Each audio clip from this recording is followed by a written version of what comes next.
Tense at a glance, একটি বাক্যের মাধ্যমে টেন্সের যতগুলো প্রকার রয়েছে সবগুলো প্রকার শিখব। পাশাপাশি স্ট্রাকচারটা দেওয়া আছে। মূলত একটি সেন্টেন্সের মাধ্যমে টেন্সের প্রকারগুলো শিখলে কোন টেন্সের কোন স্ট্রাকচার সেটার একটা কনসেপ্ট মাথার মধ্যে তৈরি হয়ে যায় এবং সহজে মনে থাকে। প্রেজেন্ট সিম্পল বা present indefinite, she eats rice, subject যোগ V1 অ্যাজ বা ইয়েস হয় সাবজেক্টের নাম্বার পার্সন অনুসারে। Present continuous, she is eating rice, subject যোগ এম ইজ আর যোগ ভার্বের সাথে ING. Present perfect, she has eaten rice, she has eaten rice, subject যোগ হ্যাভ হ্যাজ যোগ V3।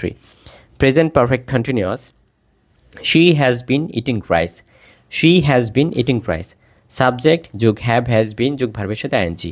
At a glance, she eats rice, she is eating rice, she has eaten rice, she has been eating rice. Past simple, she ate rice, subject যোগ V2. Past continuous, she was eating rice, subject যোগ was were যোগ ভার্বের সাথে ing.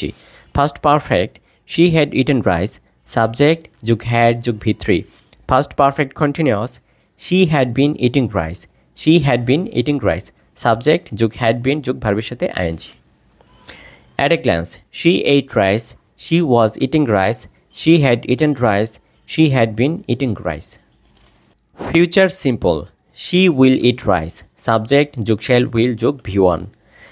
Future continuous, she will be eating rice, she will be eating rice, সে ভাত খাইতে থাকবে।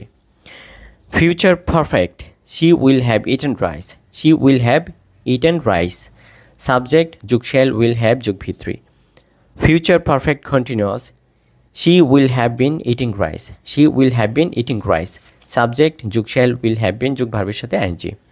At a glance, she will eat rice, she will be eating rice, she will have eaten rice, she will have been eating rice. Tense নিয়ে যাদের সমস্যা রয়েছে আশা করি এই সিস্টেমটা ফলো করলে টেন্সের ঘাপলা দূর হবে। ভিডিওটি দেখার জন্য ধন্যবাদ। আসসালামু আলাইকুম।